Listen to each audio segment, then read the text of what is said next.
Hello दोस्तों, स्वागत है आपका नए हिंदी कहानी में। आज अत्याचारी बेटा का अंतिम भाग शुरू करते हैं। रास्ते में दोनों को एक युवक मिला जिसका नाम था राजेश। राजेश बचपन से ही अनाथ था। उसके माता पिता को उसने एक अकस्मात में खो दिए थे। राजेश ने दोनों को ऐसे बेबस देखकर पूछा, क्या हुआ? आप कहाँ जा रहे हो? आप इतने घबराए हुए क्यों हो? बेटा, क्या बताऊँ तुम्हें, मेरा एक बेटा था। उसने हम दोनों को घर से बाहर निकाल दिया और हमारी सारी ज़मीन बेच दी। अभी हमारा बेटा उसकी पत्नी के साथ उस घर में ऐश कर रहा है। हम दोनों को उसने धक्के मारकर घर से बाहर निकाल दिया। ये सब कहते हुए हनुमान प्रसाद ने अपनी सारी कहानी बता दी। फिर राजेश दोनों को अपने घर ले गया। घर पर सिर्फ राजेश और उसकी बहन कोमल रहती थी। राजेश ने सारी बातें कोमल को बताई कि दोनों उनके कैसे मिले और उनके साथ क्या हुआ था। राजेश और कोमल दोनों अपने माता पिता की तरह ही उन दोनों की सेवा करने लगे। कोमल एक से बढ़कर एक पकवान बनाकर दोनों को खिलाती और राजेश दोनों को बाग बगीचों में सैर करने ले जाता, मंदिर ले जाता, उनकी हर तरह से देखभाल करता।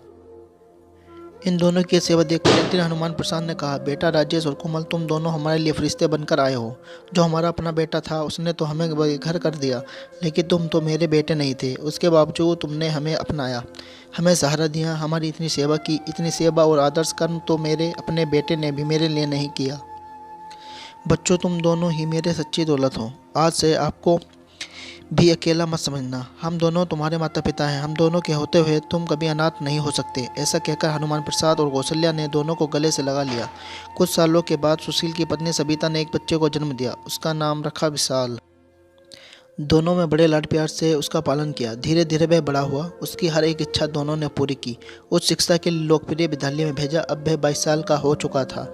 बचपन से लेकर अब तक माँ बाप को ड्रग्स, शराब और सिगरेट के नशे में देखकर उसको भी इन सब की लत लग गई। सुशील और सविता उसको कुछ बोलते नहीं और उसके ऊपर से ये सब करने के लिए बढ़ावा देते। अभी तो तुम जवान हो, जी लो जिंदगी, ऐश करो, पढ़ाई लिखाई तो होती रहेगी, ऐसा सब कहकर उसको बढ़ावा देते। कुछ दिनों के बाद अचानक एक दिन विशाल ने वही किया जो सालों पहले सुशील ने किया था। वह आधी रात को अपने दो दोस्तों के साथ घर पहुंचा। सुशील और सविता दोनों को जगाया और कहा है, बुढ़ा और बुढ़िया, मेरे घर से बाहर निकलो। आज से यह घर मेरा है। इस घर में मैं और मेरे ये दोस्त रहेंगे। चलो घर खाली करो। इस लिफाफे पर अपने हस्ताक्षर कर दो। दोनों जल्दी करो।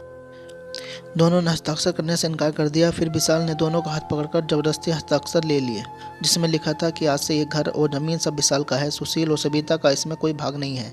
फिर विशाल और उसके दोस्त ने सुशील और सबिता को धक्के मारकर और लकड़ी से पीटकर घर से बाहर निकाल दिया। दोनों की आंखों से अश्रु बहने लगा और दोनों का दिल से पछतावा हुआ कि आज उनके बेटे ने भी वही किया जो सालों पहले मैंने किया था।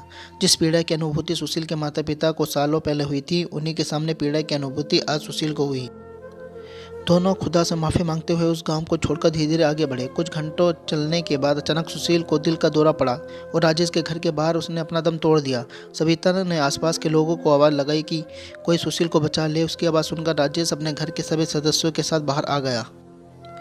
आसपास के कुछ लोग भी वहां पे इकट्ठा हो गए। उनमें से एक नर्स थी। उसने फौरन हाथ की जांच करके पता लगा लिया कि सुशील मर चुके हैं।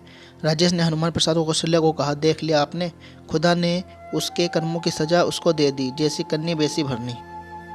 सीख दोस्तों, इस कहानी से हमें यह सीख मिलती है कि हमें कभी भी अपने माता पिता के साथ इस प्रकार का अत्याचार नहीं करना। हमें उनका आदर और उनका सम्मान करना, उनकी सेवा करनी है, उनका ध्यान रखना है। अगर हम अपने माता पिता के साथ अत्याचार करेंगे तो हमारी आने वाली पीढ़ी भी हमारे साथ वही बर्ताव करेगी।